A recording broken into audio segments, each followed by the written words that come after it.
Bonjour à tous et bienvenue. Ce matin, nous démarrons avec Cameroun Tribune qui nous fait savoir que Paul Biya est de retour. Après un bref séjour privé en Europe en compagnie de la première dame, le président de la République a été accueilli hier à Yaoundé par des populations enthousiastes. Le premier ministre chef du gouvernement Joseph John Gouté et le ministre d'État secrétaire général de la présidence de la République Ferdinand Ngongo ont salué le couple présidentiel au bas de la passerelle. C'est à retrouver ce matin des pages 2 à 3. Nous poursuivons avec la nouvelle expression qui parle de campagne électorale et nous fait savoir que le MRC met en garde ses militants. Et c'est le secrétaire général du mouvement pour la renaissance du Cameroun, Maître Christopher Ndong, qui demande à ses amis politiques de ne pas faire usage de leur qualité de militants du MRC au cours des activités liées à la campagne électorale en cours. L'information complète à retrouver ce matin en page 7. Présidentielle de 2025, on a une mission régionale au Cameroun. Aliments frelatés, c'est deux ministres camerounais qui s'affrontent. Nous poursuivons avec la campagne électorale et cette fois-ci c'est avec le quotidien bleu d'Aman Mana le jour qui parle du RDPC et surtout du cri d'Indien. Et c'est le ministre directeur du cabinet du premier ministre Confiance Ebouné qui a galvanisé la population des 9 arrondissements du département dans la région pour donner un succès probant au chef de l'État sortant lors de l'élection présidentielle du 12 octobre. Cependant, dans le sud-ouest, le SDF dénonce l'arrestation de ses militants. Le quotidien Vert Émergence pour sa part a choisi de nous parler des incohérences d'une campagne électorale sous tension. Paul Biya absent du début de la campagne, meeting interdit ou dispersé, ralliement inattendu. Voilà tout ce qui est à retrouver ce matin à la page 5.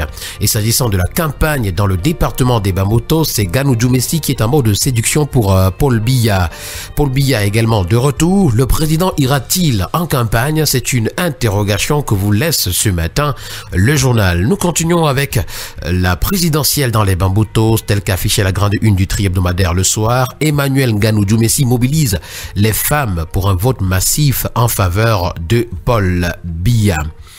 Nous avons également le drapeau, le quotidien d'information républicaine qui nous conduit dans les arrondissements de Ngap 1, 2, 3 et 4 où la mobilisation est totale en faveur du RDPC. La suite ce matin, c'est avec le tri hebdomadaire La Météo qui nous conduit dans la région de l'Est Cameroun. Toujours au sujet de cette présidentielle, nous fait savoir que Joseph Lé quadrille la région pour le quotidien Info Matin. C'est Augustin Tamba qui est au four au moulin, toujours pour la candidature de Paul Biya. La vague orange, ça c'est Cabral Libi, tel qu'affiché à la grande une du quotidien d'information républicaine. Cette vague orange là sera ce jeudi à Bamenda et à Santa. Et la coalition Vague Orange menée par Cabral Libi, candidat déclaré donc à cette élection et président national du PCRN, poursuit son déploiement sur le terrain. Nous poursuivons avec le journal Innovation qui parle également de la campagne électorale ce matin. Nous fait savoir que Rebecca Enonchan apporte son soutien à Issa Tiroma. Elle dit assumer pleinement sa position malgré les critiques. Pour elle, ce soutien traduit une conviction personnelle et une vision claire pour l'avenir du Cameroun. Continuons ce matin avec le bi-hebdomadaire Le Point qui titre Présidentielle 2025, Kouvando à Keremuna entre opportunistes.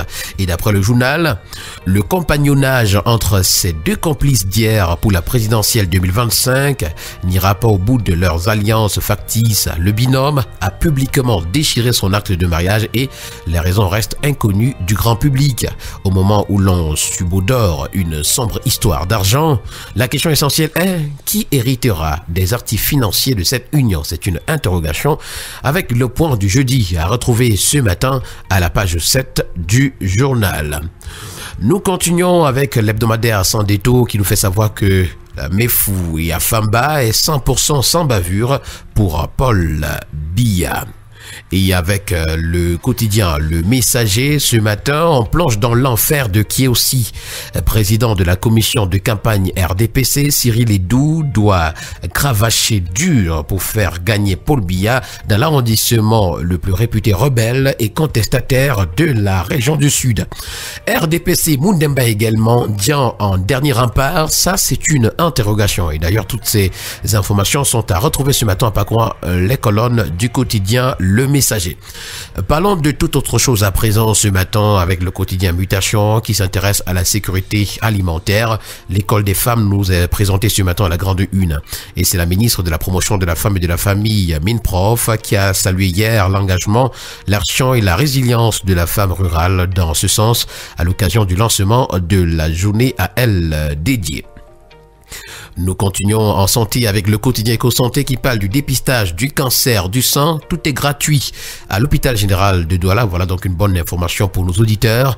Santé mentale également, la deuxième édition du Global Health Symposium est en ligne de mire. Et puis préparation de réponse aux pandémies.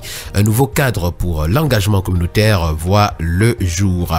Défi actuel, le premier news magazine camerounais pour sa part a choisi de donner la parole à Louis-Paul Motazé qui est ministre des Finances. Il dit ce matin, je cite, « Le chef de l'État œuvre pour une économie compétitive pouvant générer davantage d'emplois et réduire la pauvreté. » Alors que les premiers effets de l'assainissement des finances publiques se font ressentir, le ministre des Finances apporte des éclairages sur les réformes engagées pour améliorer la gestion des ressources publiques, renforcer la discipline budgétaire, soutenir la politique d'import-substitution et conduire une gouvernance financière plus transparente. C'est à retrouver ce matin dans les colonnes du journal.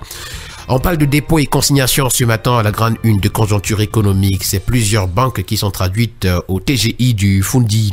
Coaction et complicité de détention sans droit des avoirs, refus de transfert des fonds, usurpation de fonctions. Richard Evina Obam, directeur général de la Caisse des dépôts et consignations du Cameroun, vient d'assigner une première vague d'établissement de crédit devant le tribunal de grande instance du Fundi. C'est à retrouver ce matin à la page 8 du journal. Le premier quotidien économique de la zone CEMAC, l'économie nous conduit dans les régions de l'extrême nord et du sud-ouest et nous les présente ce matin comme les fiefs du commerce transfrontalier informel. Plusieurs produits transitant par ces régions échappent au circuit légal, ce qui plombe la collecte des recettes douanières. En santé, avec le quotidien Info Plus Santé, ce matin, on parle de couverture sanitaire des meetings politiques. L'alerte de Manaouda est à retrouver à la page 11 et c'est l'information qui fait la grande une. D'après le commentaire que fait pour nous Info Plus Santé, en cette période de campagne de l'élection présidentielle prévue le 12 octobre prochain et en vue de prévenir tout incident, le ministre de la Santé publique invite les candidats et leurs équipes de campagne à prévoir impérativement une couverture sanitaire adéquate lors de leurs différentes manifestations en prenant attache avec les services déconcentrés de son département ministériel. Préserver la santé mentale, c'est une affaire de tous. C'est également à retrouver ce matin dans les colonnes du journal. Et nous allons poursuivre avec Eco News. Ça, c'est le quotidien qui parle de révolution numérique. 45,6 le pourcentage des Camerounais connectés, un chiffre qui change la donne. Et nous terminons ce jour avec le bi-hebdomadaire Le Financier d'Afrique qui parle de financement de l'économie en nous présentant la contribution d'Afriland First Bank à l'autonomisation industrielle du Cameroun. Investissement privé également, l'hôtel 5 étoiles de la mutuelle du personnel du Trésor inauguré à Yaoundé. Et voilà qui a permis de mettre un terme à cette autre sortie de la revue de la presse camerounaise. Merci à vous, mesdames et messieurs, et au plaisir de vous retrouver demain pour la dernière sortie de cette semaine. Agréable journée à vous.